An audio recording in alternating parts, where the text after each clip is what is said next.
Alright, let's get real. For anyone with ties to Pakistan, there's this one question that pops up more than a you up. Text at 2 a.m. It's the money question, the big one. You've got some US dollars, maybe from working abroad, from savings, or even that one NFT. Now you're staring at the exchange rate, doing complex math on your phone. Convert to PKR now, or hold your greenbacks? It's a huge decision. This isn't just about numbers, this is about real life, your savings, your family's security, and buying that extra large pack of masala without checking your balance. Today is January 29th, 2026. Some say the rupee is stabilizing, others whisper a massive drop. You feel stuck between inflation and a fluctuating currency. There's no magic formula. We'll break it down, what big institutions say, what pessimists warn, and what it means for your cash. We'll weigh pros and cons and keep it simple with one goal: protecting your money. Buckle up. As of late January 2026, the dollar has hovered between 276 and 280 PKR, touching 279.75 on January 27th. Over a month, the rupee edged up about 0.114%. Over a year, it's down roughly 0.34%. Not dramatic, but a nervous drip.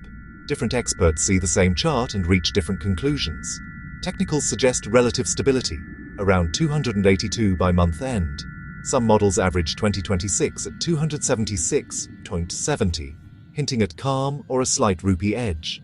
Others point to averages near 284.62, maybe touching 290. Short-term looks calm, whether before a storm or before more calm. Resilience is helped by strong remittances. 3.1b in February gave the rupee a lift. But the stability is fragile, reliant on factors that can change quickly. Bottom line, there isn't one agreed number, only ranges and scenarios. Think of Pakistan's economy as a car, with two drivers arguing over the steering wheel. On one side, the IMF. On the other, the State Bank of Pakistan. Since Oct 2024, the IMF program has stabilized sentiment and provided billions. Good news with strict rules. A key demand: let the market determine the exchange rate. No artificial props. If demand for dollars outpaces supply, the rupee can weaken. SBP cut rates by 1100 BPS as inflation fell, targets 5.7%, and is building reserves above 17B by mid-2026 to calm markets. IMF sees inflation ticking back up to about 6% this fiscal year. It's a tug of war. Market-based rates can pressure the rupee, while SBP counters with reserves and policy. Who wins? Unclear. For savers, that uncertainty is the key risk to plan around. Some analysts warn USD PKR could reach 295, even 320 by mid-2026. Not fear-mongering. Structural issues and delayed reforms drive the pessimism. If the market sets the rate and dollar demand beats supply, pressure rises. Without non-debt reserves and reforms, PKR 300 plus is possible. A weaker rupee makes imports costlier, fuel, power, essentials, triggering inflation that hits households hardest. If PKR slides from 280 to 320, PKR loses just 12.5% in dollar terms. Holding dollars shields purchasing power. If you already hold USD when PKR weakens, you can convert later into more rupees for local needs. That's the doomsayer's case in a nutshell, and it's compelling if risks materialize. Reason 1. Safety. The US dollar is the world's primary reserve currency and safe haven. It's the currency of trade, commodities, and finance, backed by the largest economy. Reason 2. Hedge against local inflation that quietly erodes PKR balances. If PKR weakens 10% and inflation is 6%, PKR savings take a double hit. USD holds value and gains in PKR terms. Many goods and inputs are imported. A weaker PKR makes them pricier. USD helps preserve buying power. With SBP cuts, PKR yields can lag. Even modest USD yields on a stable base can be more attractive. If your priority is capital preservation in 2026, holding USD is a logical defensive move. Reason 1. Practicality. You live in Pakistan. Rent, groceries, bills, daily life runs on rupees. Converting constantly adds fees and hassle.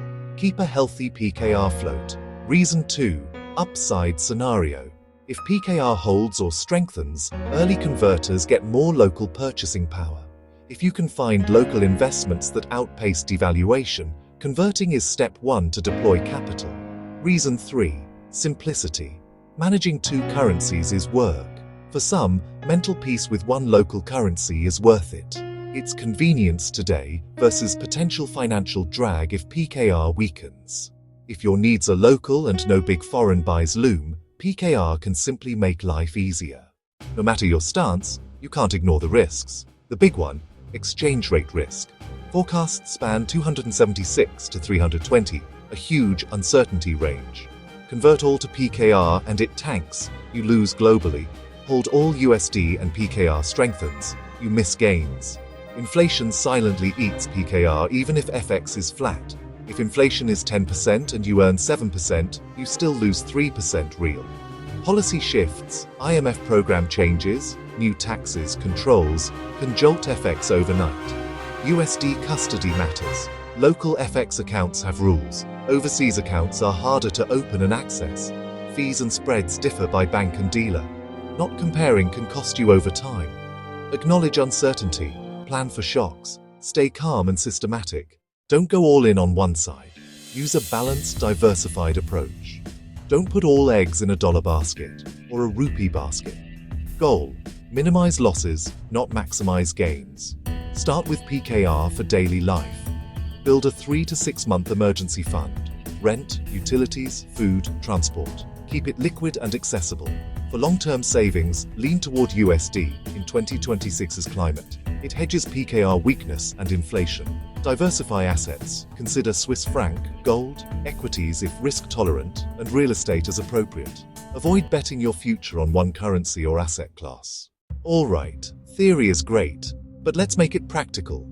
Calculate monthly expenses and fund a 3 to 6 month PKR emergency account. Keep it instantly accessible. For remaining savings, set a USD PKR split. You don't have to move all at once. Use dollar cost averaging. For example, convert $1,000 monthly over 5 months to smooth volatility. Research reputable banks, compare fees and interest, and check any deposit withdrawal limits. Ask about fund safety. Consider an international account for diversification. Setup can be more complex. Review weekly or monthly. Watch reserves, IMF reviews, SBP announcements. Adjust gradually. Be an engaged manager, not a day trader. Your peace of mind is worth more than a few extra points.